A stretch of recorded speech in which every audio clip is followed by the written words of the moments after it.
إذان الفرس.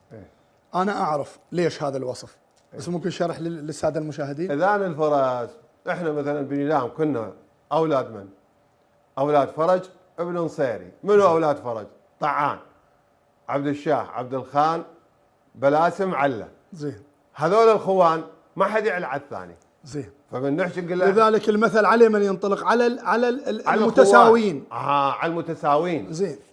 فهاي السلاله الذريه خوش مثل طلعت منها مضايف، ومضايف عامه. نعم. فمن يصير الكلام نقول هاي المضايف العامه. زين.